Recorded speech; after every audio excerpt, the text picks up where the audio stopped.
योगी देश हैं जो आपका समर्थन कर रहे हैं, वो भी आपको पता लग जाएगा कितना समर्थन कर रहे हैं, नहीं कर रहे हैं। अभी तो इस आतंकी घटना की तो सबने निंदा और भर्त्सना की है, लेकिन आगे चलकर जब आप कड़े कदम उठाएंगे और पाकिस्तान को दंडित करेंगे तो फिर उसमें कितने लोग आपके साथ कहां तक खड़े रहेंगे, ये मेरे ख्याल एक चीज देखने वाली होगी। लेकिन देखिए, हमारे को भी थोड़ा सा रियलिस्टिक होना चाहिए। और अभी यहां पर आपके साथ वाटर कमीशन से बैठे हुए हैं, वो वाटर एक्सपर्ट तो वो हैं, हम लोग तो इस लिहाज से नहीं है, लेकिन जितनी मेरी समझ है, जो ईस्टर्न रिवर्स हैं, जो रावी, ब्यास और सतलुज है, उससे तो मोरलेस हमने सारा पानी खत्म ही कर दिया है। खासतौर पर शाहपुर कुंडी डैम के बाद तो रावी में तो बिल्कुल ही कोई पानी नहीं जा रहा। सतलुज में अभी भी जब फ्लड आता है तो थोड़ा बहुत पानी हमको रिलीज करना पड़ता है, क्योंकि हम रोक ही नहीं सकते उसको। जो नॉर्दर्न रिवर्स हैं, जो पाकिस्तान के अंदर जाते हैं या पाकिस्तान के हिस्से में हैं, उसमें देखिए, उसमें भी हमारी लिमिटेशन होगी। अनलेस हम लोग इतने बड़े बड़े बांध बनाए कि पानी को बिल्कुल स्टोर कर लें, हम दो चीजें कर सकते हैं। हम एक तो ये कर सकते हैं कि जो पानी का फ्लो है उसको कम कर सकते हैं, जो पानी बह करके जा रहा है उसमें कमी ला सकते हैं, उसको पूरी तरीके से रोक नहीं पाएंगे।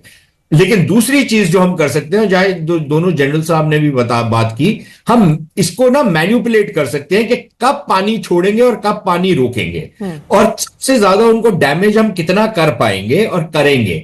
लेकिन कुछ पानी हम लोग जरूर डाइवर्ट भी कर पाएंगे, लेकिन बहुत ज्यादा नहीं, क्योंकि जो टेरेन है वहां पर, जिस तरीके का भूगोल है वहां का, तो आप बहुत ज्यादा पानी ट्रांसफर कर नहीं पाएंगे और उसमें बहुत आपको दिक्कतें आएंगी। और करना भी होगा तो आपको कई वर्ष लगेंगे, उसमें 5, 7, 10 वर्ष लगेंगे, उसमें इतनी जल्दी वो होगा नहीं। तो इमीडिएटली तो 1-1.5 साल के अंदर तो कुछ डैम्स मेरे ख्याल अभी निर्माण होने वाले हैं, उनका वो तैयार होने वाले हैं। उसमें जो कदगन लगाई हुई थी इंडस वाटर ट्रीटी ने, वो काफी हद तक हट जाएगी। तो हम उसका डिजाइन इस लिहाज से बना पाएंगे कि हम लोग अगर चाहें तो फिर मैनिपुलेट कर सकते हैं फ्लोस को।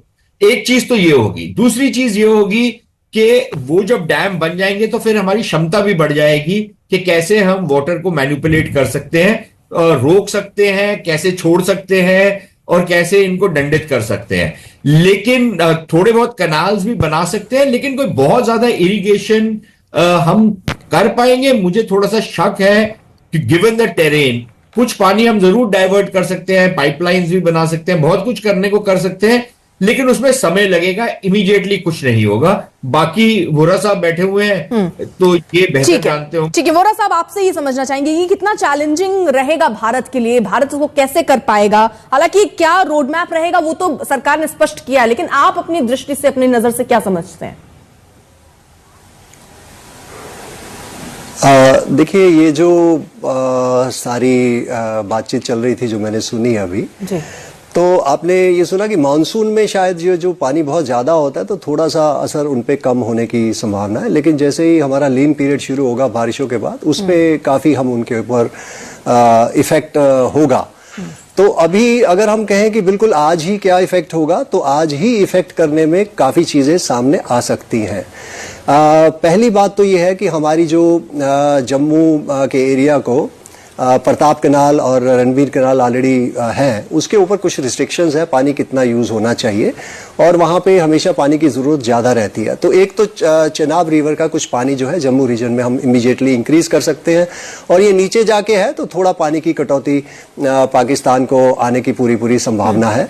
दूसरा, अगर आप देखें तो किशनगंगा, ये सस्पेंशन की जब हम बात करते हैं तो सस्पेंशन का मतलब ये निकलता है, या कैप्टन अबेंस का या पॉज का, इन सब मतलब यही निकलता है कि क्या हम जो ऑब्लिगेशन है हमारी ट्रीटी के प्रति, उसको पूरा करने के लिए अब हम बाध्य नहीं है।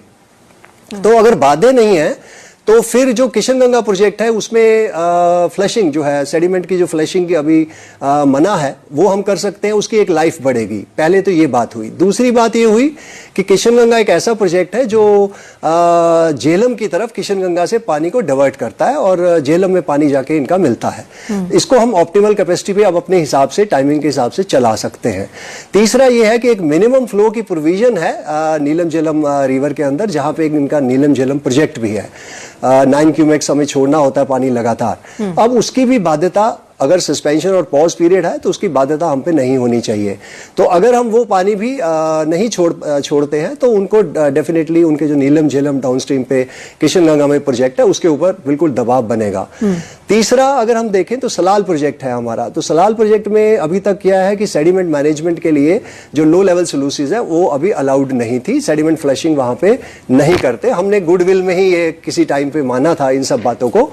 इसको हम इमीडिएट फ्लशिंग ऑपरेशन कर सकते हैं किशनगंगा में भी और सलाल में भी। ये दो चीजें हैं जहां पे हमारी अपनी लाइफ इन डैम्स की बढ़ेगी, कैपेसिटी बढ़ेगी, पानी की होल्ड करने की कैपेसिटी बढ़ेगी और ये सब चीजें आएंगी। इसके अलावा जो रतले पे और रतले तो ऑलरेडी एडवांस स्टेजेस में है और 1-1.5 साल में हम इसको पूरा कर सकते हैं बहुत जल्दी। पकलदुल को वो स्टोरेज प्रोजेक्ट है एक्चुअली, तो उसको भी हम पूरा कर सकते हैं 1-2 साल में। तो शॉर्ट टर्म में हम ये सब चीजें जब हम करेंगे और पानी का जो यूज हम अपना बढ़ाएंगे तो ये वाली बात है। लेकिन लॉन्ग टर्म में जब हम देखेंगे तो यहाँ पे चनाब सबसे ज्यादा पाकिस्तान की जो नस है उस पे आपने अपनी हाथ रख दिया है, तो वो चीखे तो मारेंगे पाकिस्तानी। ये तो मेरे ख्याल इसमें कोई दो राय होनी नहीं चाहिए, क्योंकि की सारी निर्भरता जो है वो इन नदियों के ऊपर है और जो इनके ऊपर जो 2 बांध बने हुए हैं मंगला में और तरबेला में, उनके ऊपर वो बहुत निर्भर करते हैं। उससे वो पनबिजली भी बनाते हैं, प्लस उनका सारा का सारा कनाल सिस्टम है जो वो भी चलता है। मैं एक दो स्पष्टीकरण कर दूं, जो वोरा साहब कह रहे हैं वो किशनगंगा वाला जो उनका नीलम झेलम वाला जो प्रोजेक्ट है वो तो वैसे ही ठप हो गया है। वो चीनी माल लगाया था उन्होंने, वो बार बार हर 2-3 महीने के बाद 6 महीने के बाद जाता है, तो उसका तो कॉस्ट भी इतना बढ़ गया है और वो वैसे भी फंक्शनल है ही नहीं। तो मेरे ख्याल उसको तो वैसे ही हम त्याग ही देना चाहिए। पाकिस्तानियों को फेवर ही होगा हमारी तरफ से कि अगर वो खत्म ही हो जाए डैम। दूसरी चीज, मेरा एक सवाल था आपके सवाल पे आने से पहले वोरा साहब से, और वो ये था कि सलाल वगैरह में क्या ये जो फ्लशिंग का सिस्टम है वो ऑलरेडी एग्जिस्ट करता है और हम उसका इस्तेमाल नहीं कर रहे थे, या हमारे को वो बनाना पड़ेगा? चाहे वो सलाल हो, बगलियार में उसके ऊपर काफी कंट्रोवर्सी हुई थी, जो बाकी दूलहस्ती वगैरह है, क्या वो सारे सिस्टम्स फ्लशिंग के हमारे को अब निर्माण करने पड़ेंगे, या वो ऑलरेडी हैं और उनको हम चंद दिनों में, हफ्तों में ऑपरेशनलाइज करके उनका इस्तेमाल कर सकते हैं? तो ये सवाल था। लेकिन जो आपका सवाल था अर्पिता, उस पर मैं आता हूं। देखिए, पाकिस्तान की तरफ से धमकियां तो आएंगी। अब प्रॉब्लम पाकिस्तान के लिए ये होगी कि अगर वो कुछ रोक टोक लगाना चाहते हैं, या जिस तरीके का बकवास ये बिलावल भुट्टो करते हैं, इसकी मां ने भी इसी तरीके की अनर्गल बकवास की थी जब कश्मीर के अंदर इन्होंने जिहादी भेजे थे 89-90 में, तो उसकी मां ने भी इसी टाइप की बकवास की थी, फिर मारी गई उसके बाद। इसके नाना भी ये जो स्टाइल यूज करता है ना बिलावल भुट्टो, ये अपने नाना का कॉपी करने की कोशिश करता है, और इसका भी हशर वही होगा जो इसके नाना का हुआ था। या तो वो सर मैं थोड़ा सा दोहरा दूं, युद्ध जैसे हालात दिखते हैं क्या आपको? क्योंकि पाकिस्तान तो उकसाने वाली बात कर रहा है, किस तरह वो वहां पर फायरिंग कर रहा है बॉर्डर पर, हमने देखा। भारत हालांकि मुंह तोड़ जवाब दे रहा है, उसके बाद कह रहा है कि यहाँ खून बहेंगे, हम दुनिया को दिखाएंगे। तो ये क्या हो क्या सकता है? विकल्प क्या दिखता है आपको पाकिस्तान के पास? पाकिस्तानियों को बहेगा, किसका बहेगा? अभी तक तो पाकिस्तानियों का ही बहता हुआ नजर आता है। आ रही हूँ सर, मेजर जनरल प्रसाद आ रही हूं मैं। जी जी सर, मेजर जनरल प्रसाद कुछ कहना चाह रहे हैं सर? आप कैन आई कमेंट नाउ? जी जी यस, आप बोल सकते हैं, बोलिए सर। हेलो जी, देखिए आपने सवाल ये पूछा कि इमीडिएट कल से परसों से जब से ये बात निकली है हेल्थ एंड अफेयर्स की, तब से पाकिस्तान घबरा रहा है। वो